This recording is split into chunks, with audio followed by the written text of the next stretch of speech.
चाहे वो अयोध्या में महर्षि वाल्मीकि के नाम पर इंटरनेशनल एयरपोर्ट के निर्माण का कार्य हुआ हो, या फिर बाबा साहब अंबेडकर के पंचतीर्थ को निर्माण करने का कार्य ये कांग्रेस ने नहीं किया। कांग्रेस ने तो बाबा साहब भीमराव अंबेडकर का अपमान किया था, उन्हें चुनाव हरवा दिया था।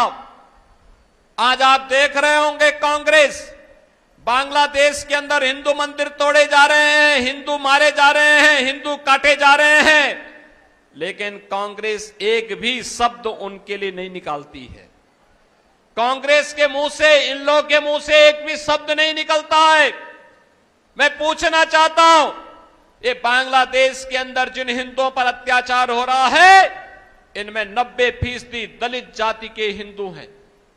लेकिन बहनों और भाइयों, कांग्रेस को वोट बैंक की चिंता है, इन लोगों को वोट बैंक की चिंता है, उन्हें हिंदुओं की चिंता नहीं है। और इसीलिए तो बाबा साहब भीमराव अंबेडकर कई लोग अपमान करते हैं। कांग्रेस ने बाबा साहब भीमराव अंबेडकर से जुड़े हुए किसी भी तीर्थ के विकास में कभी रुचि नहीं ली। मोदी जी हैं जिन्होंने बाबा साहब भीमराव अंबेडकर की जन्मभूमि मऊ मध्य प्रदेश में भव्य स्मारक बनाया।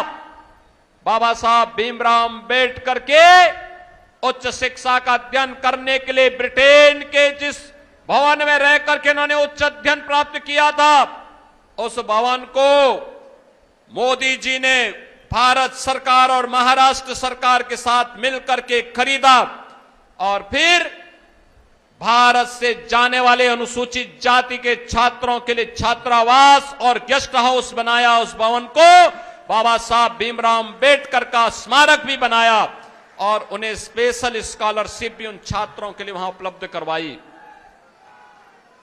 बाबा साहब भीमराव अंबेडकर ने दिल्ली में रह करके अपना सार्वजनिक जीवन जहां व्यतीत किया, वहां बाबा साहब भीमराव अंबेडकर का भव्य स्मारक बाबा साहब अंबेडकर इंटरनेशनल सेंटर के रूप में विकसित हो चुका है। कभी दिल्ली में जाकर के देखिए, बाबा साहब ने जहां अपनी दीक्षा ली थी, वह भूमि को भी एक भव्य स्मारक बनाने का काम प्रधानमंत्री मोदी जी के नेतृत्व में हुआ है। बाबा साहब भीमराव अंबेडकर ने, बहनों और भाइयों, अंतिम यात्रा जहां उनकी निकली थी, उस चैत्य भूमि में भी भव्य स्मारक बनाने का काम भारतीय जनता पार्टी ने किया है। ये पंचतीर्थ बाबा साहब भीमराव अंबेडकर से जुड़े हुए भारतीय जनता पार्टी की नेतृत्व की, मोदी जी की नेतृत्व की सरकार ने बनाए हैं। और इसीलिए आज मैं आपके पास आया हूं कहने के लिए, चुनाव में जाति के नाम पर तमाम लोग आपके बीच आएंगे,